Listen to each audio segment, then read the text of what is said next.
Hi, my name is Josh, and I am a wargaming noob.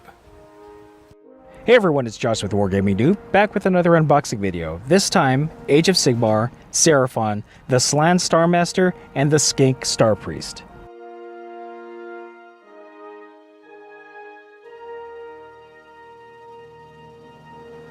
Alright, here we are with the Slann Starmaster. Now, I picked this up off of eBay.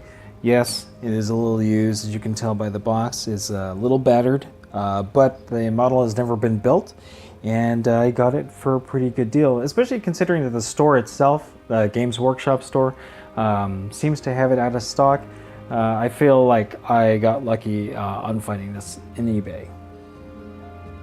Because I did get this used, I'm not sure if there were any sort of inserts that were included with the model itself. But in any event, the fact that the model is untouched and unbuilt, yeah, I think that's good. So let's go ahead and take a look and see what's inside. I'm just going to go ahead and open it here. Really not much to it. As you can see, the model and the base. It's pretty detailed. Now this is the fine cast version of the Slann Starmaster. You know, in the past they were made in metal. The older version. So take it as it is. Some people really didn't like Citadel's or Games Workshop's fine cast. I'm not quite sure how I feel about it yet, but we'll see. I'm going to open this up and let's take a look closer at the sprues. Okay, this is what we have inside. We have 3 sprues here with the model pieces, of course the clear flying stands, and a base. We'll take a look closer at some of these sprues here, and you can see that the detail of the fine cast here. Oops, we just had a part just drop off, mostly flash, I think. As you can see, it's pretty well detailed. Here's our buddy right here, the Slann Starmaster, and his skink companion, and of course the base of the throne that he sits on. And not much to say about the base and the flying stand. As I stated earlier, I did buy this used off of eBay, and you know, as you can see, the box is a little beat up, but I mean the model is still there, still unassembled, and in great shape. Don't know if there were any inserts, but based on the fact that this model, the fine cast model, was created before Age of Sigmar came out, you know, wouldn't expect there to be a war scroll included. However, we do have the war scroll available, and we're going to go ahead and take a look at that now. And here's the Slann Starmaster. Has a 5-inch move, 4+ save, 10 bravery, 7 wounds. Has 1 melee weapon, the Azure Lightning, which has a range of 3, 6 attacks, 4 up to hit, 3 up to wound, -1 rend, and 1 damage. The Slann Starmaster can also fly. One of the Slann Starmaster's major abilities is the Celestial Configuration. After setup, you roll a dice. You compare your roll to the table below, which includes the following. Roll 1 to 2, you get Hunter Steed, and this adds 1 to run and charge rolls for Seraphon units. A roll of 3 to 4, the Sage's Staff. It adds 1 to the casting rolls when a Seraphon wizard in your army attempts to cast a spell. And then 5 to 6 will be the Great Drake. You can reroll hit rolls of 1 for Seraphon units in your army, while this constellation is ascendant. At the start of your hero phase, 1 Slann Starmaster in your army can attempt to turn the constellations to its advantage, rather than casting one of its spells. All you have to do is roll a dice. If the result is 1, the Slann is distracted by its exertions and can't cast any more spells this phase. If the result is 4 or higher, you can pick a new ascendant constellation from the table, otherwise there is no effect.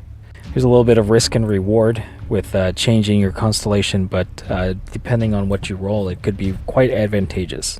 Another one of the Starmaster's abilities is the Arcane Vessel. You can pick a vassal to channel a spell before you attempt to cast it, and this can be a skink hero or troglodyte from your army that is within 15 inches. If it's successfully cast, measure the range and invisibility from the vassal rather than Slann Starmaster. So this gives you an ability to reach out further depending on how you position your skink hero or troglodyte. And that makes your spells more effective in terms of hitting your enemy. So, under magic, the Slann Starmaster knows the Arcane Bolt, Mystic Shield, and Light of the Heavens spells.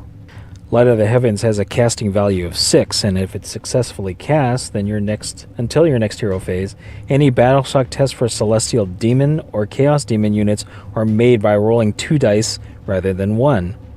For Celestial units, discard the highest of the 2 dice. For Chaos units, discard the lowest. So, each Seraphon is actually considered Celestial, and this could be very useful when taking Battleshock tests. Finally, we reach the Slann Starmaster's command ability, Gift from the Heavens. So if the Starmaster uses this ability, the Seraphon units from your army that are within 10 inches of him are wrapped in the mantle of Azurite energy. This results in, until your next hero phase, those units can fly and can reroll failed saves for them in the shooting phase. So this results in a couple of nice payoffs for your Seraphon units. Until the next hero phase, all of those units can fly, and then you can reroll failed saves for them in the shooting phase. All very powerful. And here it is, the Skink Starpriest. It's another excellent model for the Seraphon army, another hero model. Just a closer look of the image here. Very nice, very well detailed. As you can see, only 1 sprue. Very simple, very easy to put together. Got the base here, the round base, as well as the scenic base. And after opening up the clamshell, really not a lot going on here. You have your build guide here, and the sprue and the base. We're going to take a look closer at the sprue. You can see the details, very nice. And really not that many pieces for the Skink Starpriest to be put together. Now, as with many of these clamshell heroes that you get for Age of Sigmar, they don't contain the War Scroll. But thankfully, I found it online via the Games Workshop store. We're going to go ahead and take a closer look at it. Alright, so we have the Skink Starpriest. It has an 8-inch move, a 5-up save, 10 bravery, and 4 wounds. 1 melee weapon, the Starstone Dagger, which has a 1-inch range, 3 attacks, a 3 to hit, 4 to wound, -1 rend, 1 damage. He's also got a couple abilities here, one of them being the Serpent Staff. In your hero phase, a Skink Starpriest can level its staff at a Seraphon unit within your army that is within 8 inches. And this gives them, on a wound roll of 6, it'll cause twice the normal amount of damage. The Skink Starpriest is a wizard, so it'll allow it to cast a spell in the hero phases, as well as attempt to unbind a spell in the enemy hero phase. And the Skink Starpriest knows Arcane Bolt, Mystic Shield, and Summon Starlight. So Summon Starlight has a casting value of 6. If it's successful, you can pick any Seraphon unit within 20 inches. That allows it to subtract 1 from the hit rolls of any attacks that target it until your next hero phase, and then otherwise subtract 1 from the hit rolls of any attacks that it makes until your next hero phase. If Chaos Demons are what's targeted with the Starlight, it also suffers D3 mortal wounds. That's pretty decent. The Skink Starpriest is a summonable unit. Any Slann wizard knows the spell Summon Starpriest, and what that does is it has a casting value of 5. If it's successfully cast, you can set up a Starpriest within 15 inches of the caster and more than 9 inches from the enemy model. However, it won't be able to move in the following movement phase. And here they are, the Slann Starmaster and the Skink Starpriest assembled. I'm going to go ahead and just show you guys what it looks like. Here's the Skink Starpriest. Very, very good looking model. And then of course the Slann Starmaster. I don't have him on his throne because I really want to put this together correct. I need to paint it up. As you can see, the Finecast really has great detail on this model. There's a few things I need to fix here. I need to clear the flash. I need to put some putty in here and, make sure all the seams fit right. But other than that, it's an excellent looking model. I put him on his throne here, as you can see. It's right there. Anyway, that's it. Thanks for watching, and stay tuned for more unboxing videos from Wargaming Noob.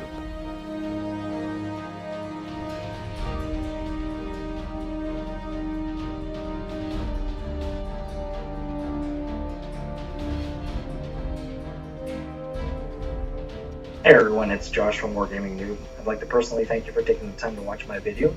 If you like what you're watching, go ahead and click like or subscribe to my channel. Thanks.